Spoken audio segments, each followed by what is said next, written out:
मिर्जा मुराद के थाना प्रभारी सुनील दत्त दुबे एक बार फिर चर्चा में है। जी हां, मिर्जा मुराद थाने पर पैसों वालों की गुंडागर्दी चलती है और गरीब लोगों की शिकायत लेने की बजाय थाना प्रभारी सुनील दत्त दुबे द्वारा गाली दी जाती है। मकर संक्रांति का त्योहार मनाने के लिए लालपुर ग्राम निवासी गुड्डू सोनकर के पुत्र रंगीले सोनकर, जिसकी उम्र लगभग 14 वर्ष है, शाम करीब 4:30 बजे अपने घर की थोड़ी दूरी पर गांव के ही खेत में पतंग उड़ा रहा था।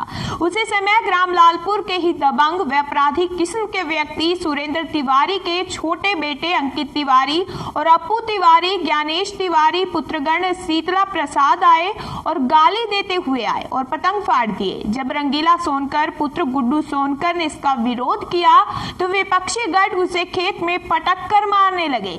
झगड़ा देखकर चाचा ऋषि सोनकर बीच बचाव करने आया तो विपक्षी उसे भी मारने लगे। शोर शराबा सुनकर माता मिला सोनकर और भाभी सुनीता सोनकर और आदि लोग पहुंचे तो विपक्षी गढ़ कहने लगे कि साले भाग जाओ, नहीं तो सबको जान से मार दूंगा और मेरा कुछ नहीं उखाड़ पाओगे, मेरी पहुंच ऊपर तक है। यह कहते हुए विपक्षी गढ़ भाग निकले। तब पीड़ित परिवार द्वारा इस घटना की सारी जानकारी डायल 112 पर दी गई और मौके पर डायल 112 नंबर आई और थाने जाकर इसकी लिखित शिकायत थाने पर देने को कहा।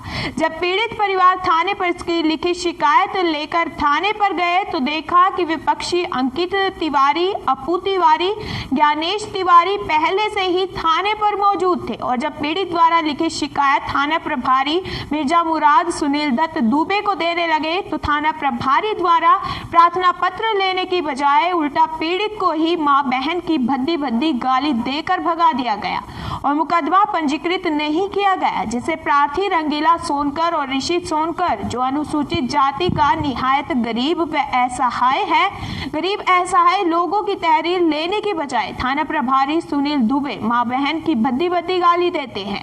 अब पीड़िता कहां गुहार लगाए? थाने से नाराज होकर पीड़िता घर लौटी। अब पीड़िता जल्द एसएसपी से गुहार लगाएगी। जो अंकित है और सबसे पहले आप कहाँ से बोल रही हैं? हम लालपुर से बोलते हैं। लालपुर में कौन सा थाना है? मिर्जा मुराद। हाँ, जिला वाराणसी। जिला वाराणसी। क्या मामला था? हमारे यहाँ नाच रहा, गा रहा, चला पतंग उड़ावत रहा। हाँ? पतंग उड़ावत रहा। तो क्या हुआ? अंकित और तो नरे चुग्गू अपू, हाँ, और वहाँ से आए ओके दारू पी के, हाँ, और ओके आयन तो कहे यहाँ पतंग उड़ावत, पतंग फाड़ दे हैं। हाँ, तो कहे हमार काहे पतंग फाड़त है, हम तोहर का करे है। हाँ, तो कहे हम गाली गलोज के देवे लगन, वही पटक पटक होके मारे लगन और गंजी उंजी सब फाड़ दे हैं। गंजी पर पहले रहा ओके लाते मुक्का वहाँ मारे और मार के अब कहा कि जब शोर शराबा हुआ तो हमारे घर वाले आए। जब सब सुनाई भल, हमने दूरी थोड़ा दूरी घर रहा, जब सुने तो हम लोग गए। हम लोग के घरे आदमी नायरन काली एक के लड़का रहा और हम भी रहे कुल मेहरारू। हमने लोग गए वहाँ गए तो हम लोग के धमकी देहन मारे बदे धमकी देहन। तो वहाँ से हम आपस हो गए। तब थाने पर गए, हम थाने पर लिया गए तो वहाँ तक आगे पैसा वहाँ पूछ दिहन। आप थाने में गए इसकी शिकायत करने, तो क्या हुआ? शिकायत करने गए भैया तो वहाँ हमने के भगाए देहन। कहे कि यहाँ तो यहाँ पर मुकदमा दायर करेंगे तो आपका भी पैसा लगेगा, उन लोगों का भी पैसा लगेगा। तो हम लोगों के पास सर पैसा तो है नहीं, तो इसके आगे हम लोग जा भी नहीं सकते थे। इसके बावजूद हम लोग घर चले आए। अब हम मीडिया का सहारा लिए। ठीक, अब क्या चाहते हैं? हम उन लोगों के लिए सख्त से सख्त कार्रवाई चाहते हैं।